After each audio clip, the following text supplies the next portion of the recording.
Yes, yes. Hello, hello, hello, hello. Happy Wednesday, everybody. Happy Wednesday, everybody. Welcome to the live stream. All right. What's up, everybody? My name is Mia Hall, and I am the host of Brown Girls Glow Live, a show where we teach teenage girls how to grow, lead, overcome, and win. Ultimately, we want them to glow, girl. All right. So if you are here and you're not a girl, don't worry. This is for you too. I am a producer in the film and television industry, and I also produce podcasts. And I'm just here to share my journey, to share my story, to hopefully be an inspiration to somebody as they see me along the way to becoming a sought after Hollywood producer. Today, I am here to celebrate Mr. Michael Brown, hailing from, unfortunately, the afterlife right now, but he is from Ferguson. That's right. Ferguson, Missouri. And today would have been his 30th birthday. I had the honor of meeting Leslie, his mom, who is just an amazing force. So many people saw her as she saw the verdict for her son, which was not in our favor. Well, I want to say our, but really, unfortunately, they tried to, do him wrong, right? And that whole situation, like from when it first started, it is what got me into media. And that's what I want to talk about today. So I want to honor Michael Brown on his 30th birth, what would have been, right? His 30th birthday, and talking about how his story really encouraged me, provoked me to take media like at its horns, right? And really become a full-time media producer. So I'll just say this from the beginning, right? So originally I had an interest for media starting in high school. I used to watch Total Request Live, and I used to see Carson Daly, and I used to say, I want to do, um, I want to do hosting like Carson Daly, right? And so I went to college. I went to Hampton University and studied broadcast journalism, but it really did not work out. I tried to take that test. I talk about this in the book. And, I just was not, that just was not my field, right? At the time, I wasn't really a speed writer, and they wanted you to be quick on your feet and do all these things. I just couldn't do it at the time.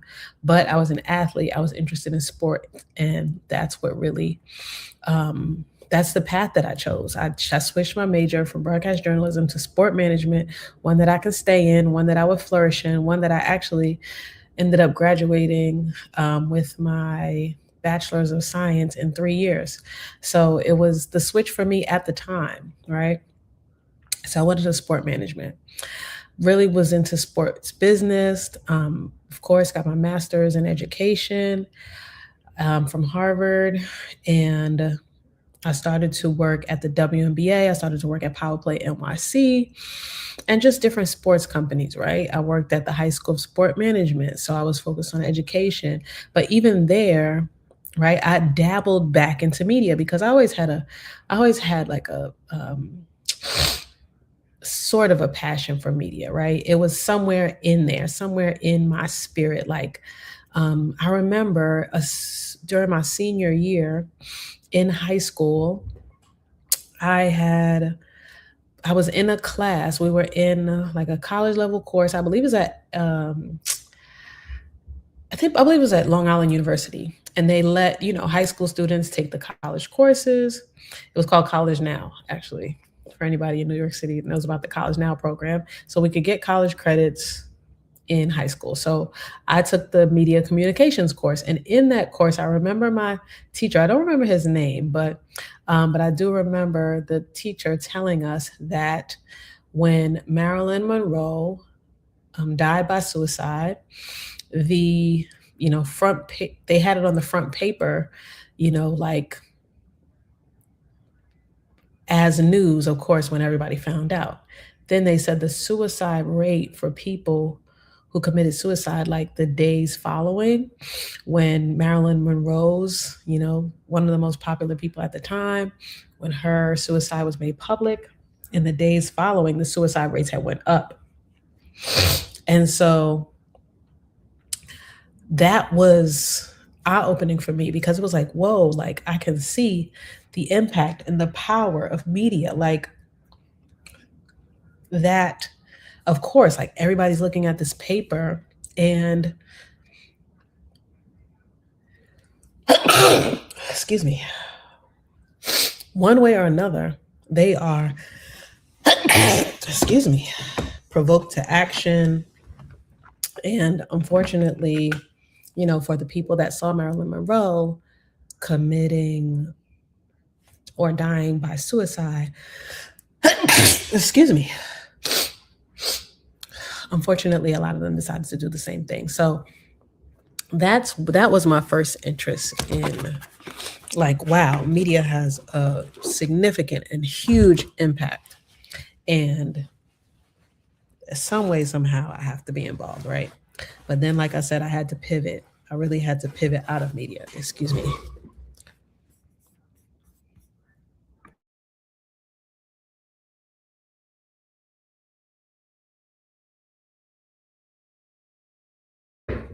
And I had to, just like I had to pivot right there, but I had to pivot out of media, and I had to choose a major where I didn't have to pass the test that was needed at Hampton University. But anyhow, so yeah, so that's really where my media, where I got interested in media, and then I wanted to, pursue it, but I didn't. And then basically, I was working in sports in 2010. I started to do, no, probably 2009, right? The internet was growing, and blogging, really. Like the internet, of course, it had grown by then, right? But what was becoming popular was blogs. And on, these blogs, of course, people would share their stories, businesses, schools would just share more about their organization, right? And so, of course, I was a community associate at the high school of sports management, and I wanted to share more about the school. So I was like, oh, let me start to write, let me start the school blog. I started the school blog. I started to write articles about the school, and then we started to report on the events and just do different things, with the students, of course. And at one point, it just came up, like, the NBA All-Star game was coming up, and I was thinking, like, it would be great if I could go to the NBA All-Star weekend in Los Angeles, mind you, and I was in Brooklyn, New York. And it would be great if I can go and cover the games. Then I went, like, to the office the next day, and my supervisor at the time, Reverend Branch at the High School of Sport Management, was like, we need to send you to LA. Like, the All-Star game is going to be in Los Angeles. You need to be going out there and, reporting on it from the students. Now, mind you, we are a high school, right? So for both of us to even be thinking this, it's like, one, how are we going to get out there? Two, how are we going to get press credentials? Three, like, why would they even give a school press credentials to report for their high school blog? But anyway, we did it. We did it. I had a friend that worked at the NBA at the time. Shout out to Donnell.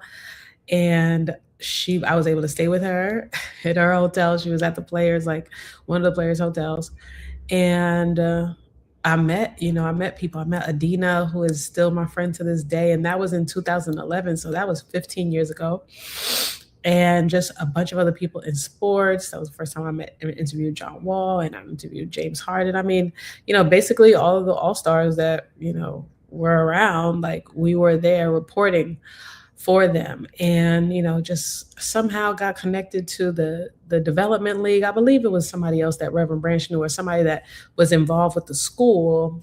And somehow we got, access to the development league, and I was able to report there. So all that to say, while I was in sport management, media was like trickling back into my world. It was coming back full circle. This whole, media, this love for media, this want to be a journalist, it was coming back. And but it wasn't my full-time thing. I was still in education. I was still looking to raise money for the students. I was still looking to market the school, to raise money for the school, all the things for scholarships and things like that. So media was still on the back end.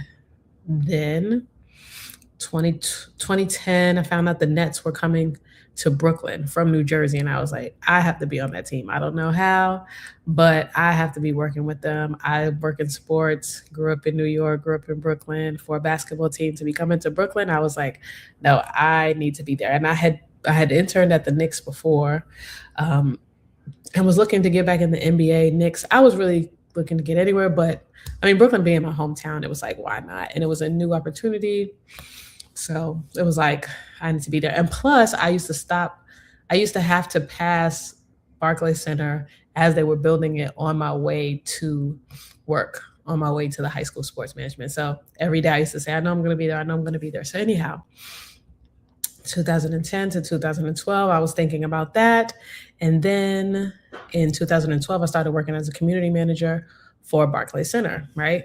Fast forward to 2015, when, we had already seen the injustices done with Trayvon Martin, right? We had already seen the injustices done with, honestly, I believe, really, I mean, it's so many people that we can't even count, right? Unfortunately, that, go through police and even non-police, because Trayvon Martin wasn't even police brutality that harmed and unalived him. But either way, I remember seeing, let me just make sure I have the right date.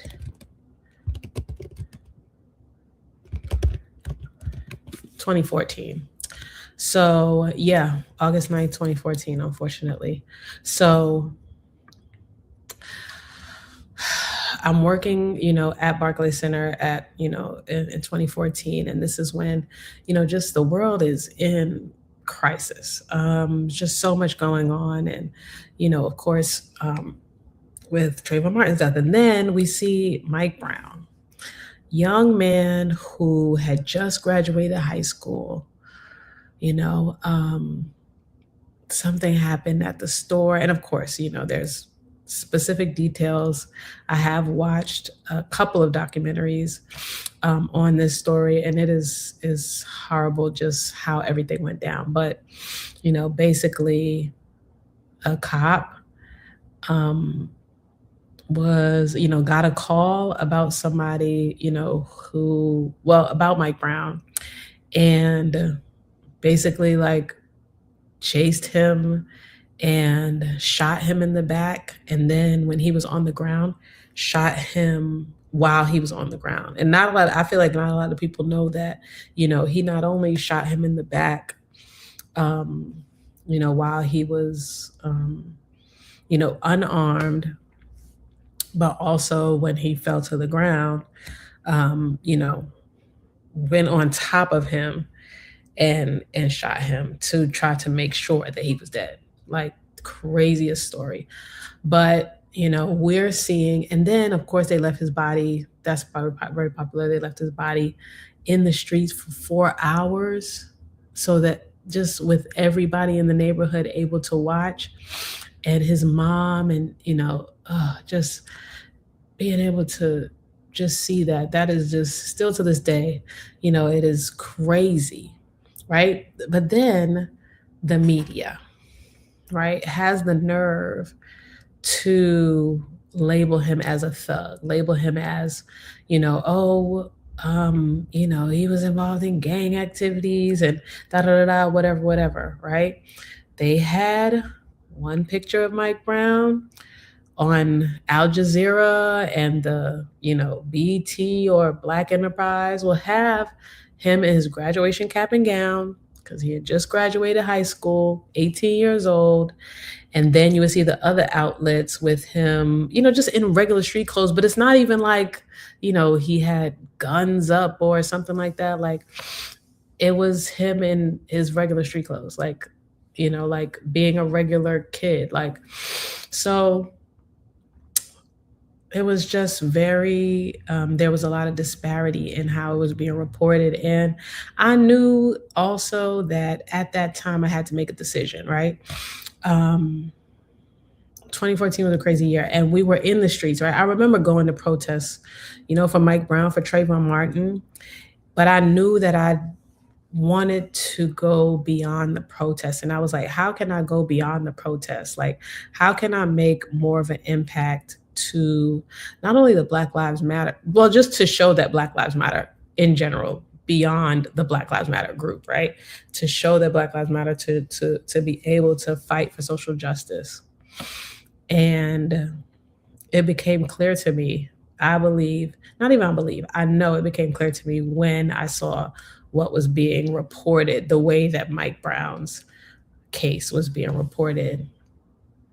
And my apologies if I missed anything on the case, because it is very detailed and distinct. So if anything that I said, was in error, please look up even though, the way the news is reported sometimes it's crazy, but look at the family approved documentaries and see what really happened, as much as they can share. But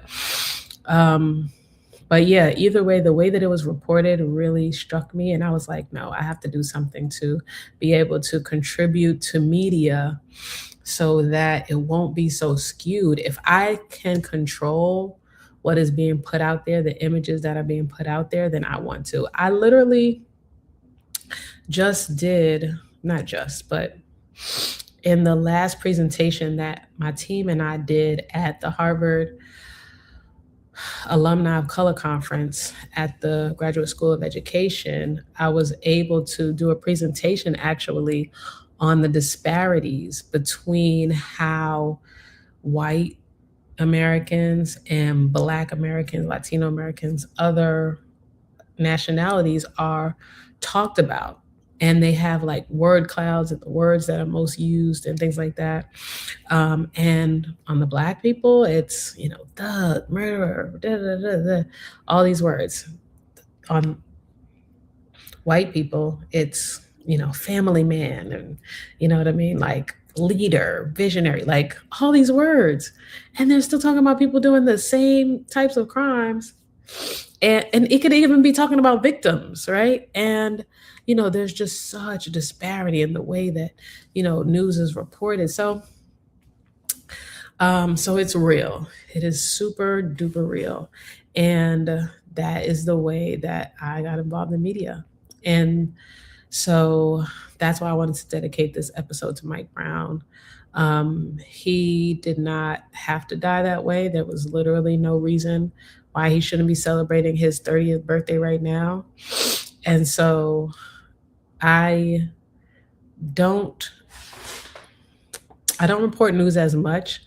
I have switched my narrative storytelling to more narrative fiction, and based on true stories. But overall, the mission is still the same: to put more images of Black and brown individuals out there, so that hopefully, right? I can't control what people do, but the end goal is for people to see us in a different light than what is reported. Literally, like I said, there's been studies that, anytime a Black person is in the news, surrounding a crime, the language is very different from when it's a person of the opposite race or, our counterpart. So that's why I got into media. And that is what the reason I'm still